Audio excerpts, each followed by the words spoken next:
స్వరాజ్య world TV ప్రేక్షకులకు వినాయక నవరాత్రోత్సవాల్లో భాగంగా 7వ రోజు సాయంకాలం పూజా కార్యక్రమాల సందర్భంగా అందరికీ కూడా ప్రత్యేకంగా శుభాకాంక్షలు.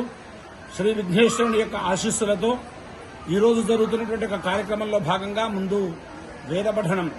ఓం ఇషేత్వోర్జేత్వా భాగवस्थ దేవో వస్సవిదా ప్రార్పయతు శ్రేష్ఠతమాయ కర్మణ ఆప్యాయధ్వమగ్నియా దేవ భాగమోర్జస్వదే పయస్వదే ప్రజాపతిరణమేవాయక్ష్మామావస్తేన ఈషదమాఘశగుంసో రుద్రస్య హేతి పరివావృణక్తో ధ్రువా అస్మిన్ గోపలౌ స్యాదమక్వీర్యజమానస్య పశూన్బాహి.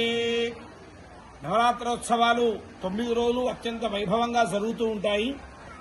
అయితే అత్యంత విశేషమైనటువంటి యొక్క దశమి తిథి శుక్రవారం కలిసి రావడం చాలా విశేషం.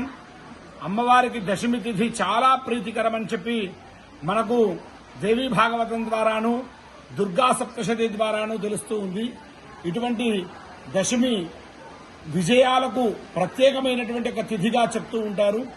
అమ్మవారు ఈ దశమి తిథి నాడు ఆవాహనై ఉండడం ప్రత్యేకము. అయితే గౌరీ గణపతిని ప్రీతిగా గణపతిని పూజించడంతో పాటు ఆయనకు మాతృమూర్తి అయినటువంటి ఒక పార్వతీదేవిని కూడా, లక్ష్మీదేవిని, సరస్వతీదేవిని కూడా పూజించడం చాలా ప్రీతికరం గణపతికి.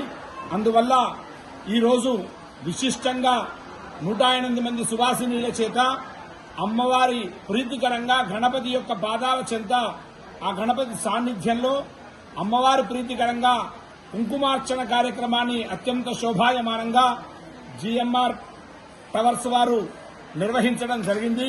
ఈ కార్యక్రమంలో 108 మంది ముత్తైదులు ఎంతో భక్తి శ్రద్ధలతో చక్కగా లక్ష్మీదేవి వలె విచ్చేసి అమ్మవారి మంటపాన్ని సిద్ధం చేసుకుని అందరూ కూడా ఓపికతో లలితా సహస్రనామార్చన ముక్తకంఠంతో పారాయణం చేసి కుంకుమార్చన చేశారు. ఇటు కుంకుమార్చన వైభవం అత్యంత శోభస్కరంగా జరిగింది. అమ్మవారి యొక్క అనుగ్రహంతో ఈ ప్రేక్షకులందరూ కూడా ఆయురారోగ్యేశ్వర్య సకల సంపదలతోని పుత్రపౌత్రాది వృద్ధిని పొందాలని, వచ్చే సంవత్సరం ఇంతకన్నా వైభవంగా కూడా ఆ గణేష్ నవరాత్రోత్సవాలు జరగాలని, అందులో 7వ రోజు జరగడం కుంకుమార్చన చాలా విశేషం.